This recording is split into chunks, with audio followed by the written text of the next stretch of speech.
and realize that they're putting up with you and whatever the fuck it is that you do. You know? You're only 37 years old. Fortunately, that's still young. Back in the day, you know, Ben Franklin's day, you'd look like you were 106, and it would be over, and you'd have fucking tuberculosis, you know, wheezing that you never fucking found love. So you're fine. You're playing volleyball. You just sound like an in-shape guy who keeps banging all these hotties, but woe is me, can't find love. You know what? Go fuck yourself in your awesome life. Huh? You can't find love, and you're all fucking, I just keep fucking one 22-year-old personal trainer after another. This is a problem. Look, if you want to find love, I would stay single until you found it. You know? I think you like women just being infatuated with you and playing with your hair and telling you how amazing you are as you're going, no, I'm not. And then they keep saying, yeah, look at you. You're not that old. You still have 4 abs. Right? I think you like all of that. I think you like that fucking attention. I saw a guy like that this weekend, right? I was hanging out with the lovely Nia. We went to this Mexican restaurant, and this guy shows up, right?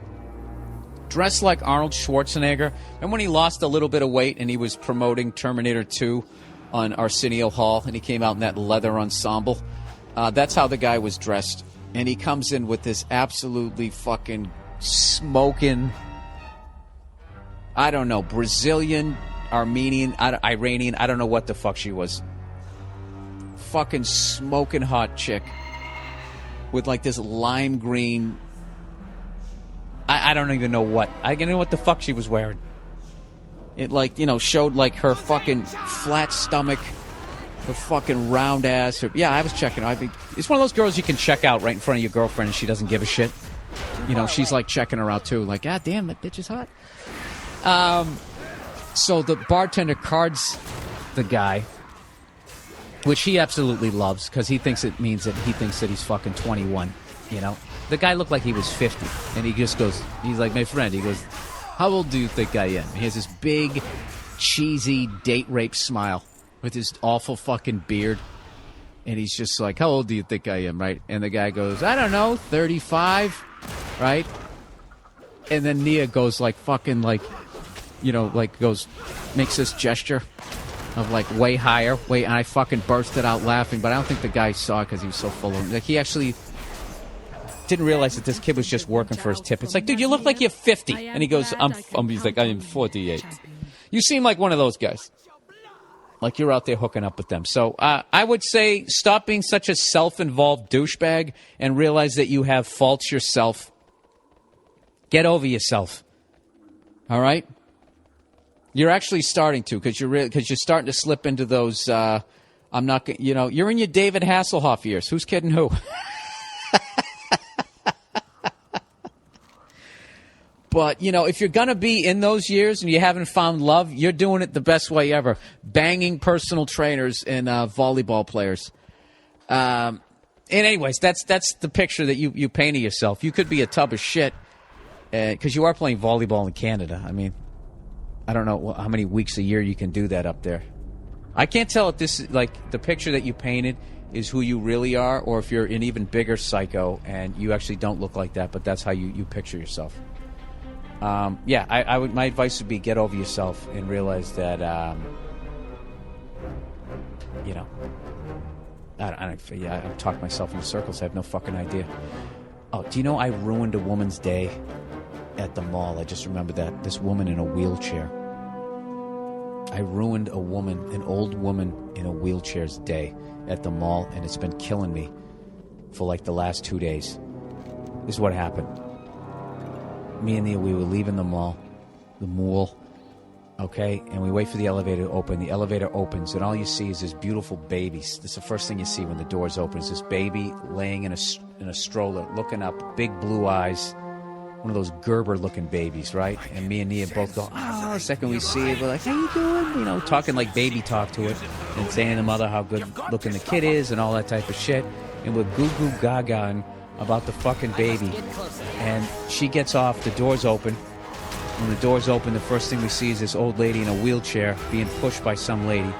And, you know, they back up, and the woman with the baby gets off the elevator. And then the woman starts pushing the old lady in to the elevator. And she goes, is this going up? Is it going up? I'm going, it's going down. And it's one of those things, there's like tension because the doors are starting to close. So even though I keep saying it's going down, the lady's not hearing me because all she's focusing on is the door. She says, is this going up? Is it going up? It's going down. It's going, and I finally go, it's going down. Like I yelled over the fucking old lady's head. So the old lady looks up. She just goes, oh, okay, thank you. And I totally knew in that moment that she was just like, you were talking to her like I wasn't even here. You didn't even acknowledge that I was here. And I realized it in that moment. And I don't know why. I think it was because I was talking to a baby. And she was like fragile too. My brain went back to talking to the baby. And I just looked at her and I went, as the doors were closing, I was going, okay, bye-bye. I said it just like that, and I waved to her like she was a baby. I don't know why I did it. And then the doors closed, and I immediately looked down at the floor in shame. And Nia, it was one of the hardest I ever heard her laugh. She just turned around and faced the back of the elevator and was laughing to the point she couldn't even like get the words out to ask me why I just did that. She kept just going like she just kept getting out the why part, and I just kept going, I don't know why I just did that. I stuck my hand out right in her face. You know how you wave to a baby? I did that. I went, okay, bye-bye. The door's closed. And I know she was probably thinking either I was mocking her or that I felt that she wasn't mentally there anymore, and I knew that she was, and I just feel like shit.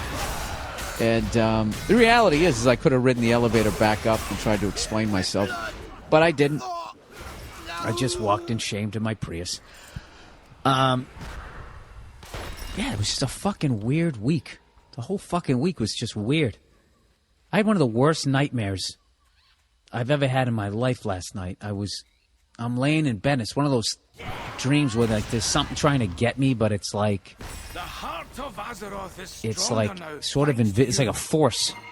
It's trying to get me. I know it's going to get me, and I can't fight it or get away from it. And I'm just even like the dream. I'm like laying in bed, and I can't fucking move. And then in the end, all of a sudden, this fucking woman appears, like just kind of like a ghost, but it looks like a person, right? And I have my hands clasped together, and she's like, she had like fucking like reddish hair, but like, you know, like when hot chicks dye their hair red, they're not real redheads, like that, like almost like a fucking, I don't know, like a page boy kind of haircut. She was like a rocker chick. She had tattoos and like this tank top on, nice titties. And I'm sitting there and I have my hands clasped. And she clasped her hands around my hands. And she looked me right in the eye and goes, "You're going to kill yourself one day." And then she just disappeared. And it fucking freaked me out. Obviously. She goes, "You're going to kill yourself one day." With this look on her face like either she knew, or she definitely knew, and that she had killed herself and I was going to join her wherever the fuck she is in the afterlife. And I was so fucking scared, it actually woke me up, and I wouldn't open my eyes because I would be afraid that she was going to be standing there waiting to clasp my fucking hands again. How freaky is that?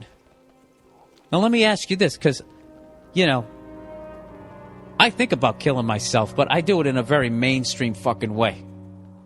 Like, you know, okay, bye-bye. When the door's closed, I wanted to kill myself. I wanted the elevator to land on me. But I don't really want to kill myself. So what the fuck does that dream mean? Anybody? What's the deal? When you want to kill yourself? And I don't believe in ghosts either. I think the reason why I had that dream was because last night I turned out all the lights. And I got a little freaked out because my room is right near the water. And it was this really weird reflection. And I had some weird shadows and stuff. So what I always do when I get freaked out like that is, this is the stupidest thing ever, is I give the finger to the shadow. That's what I do.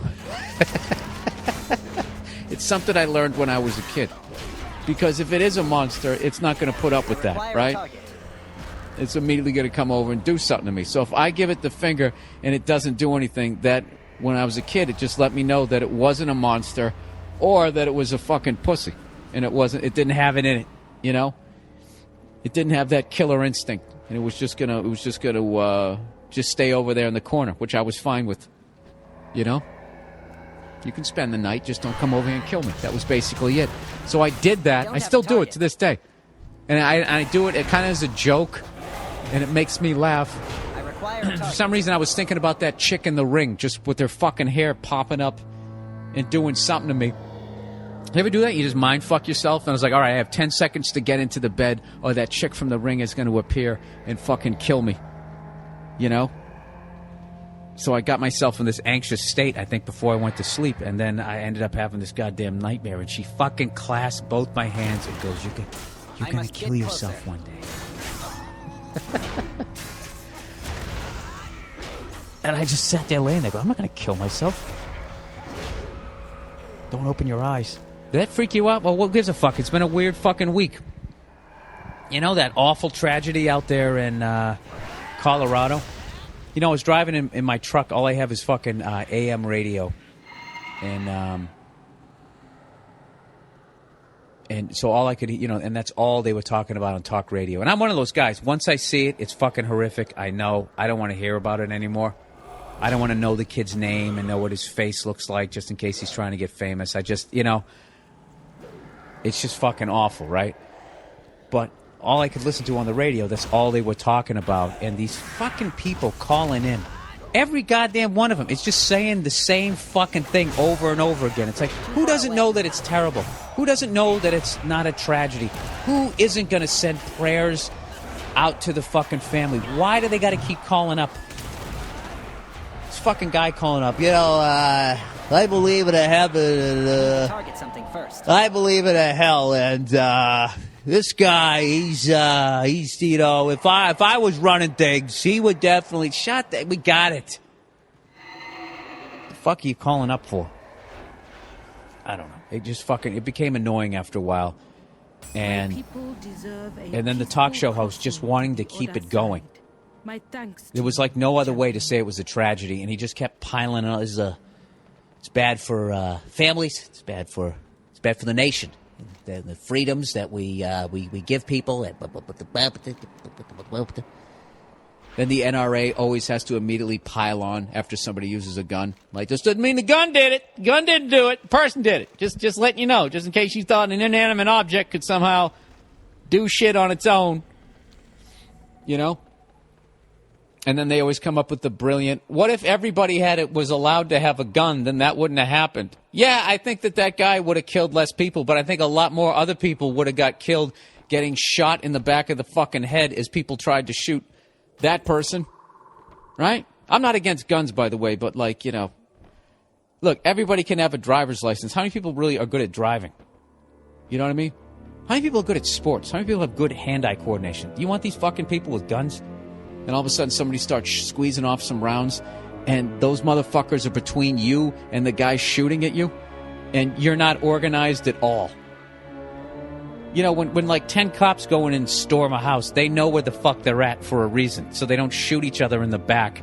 If you got a bunch of people in a goddamn movie theater with fucking Glocks, and somebody comes in and starts shooting, I mean, it's going to be even worse.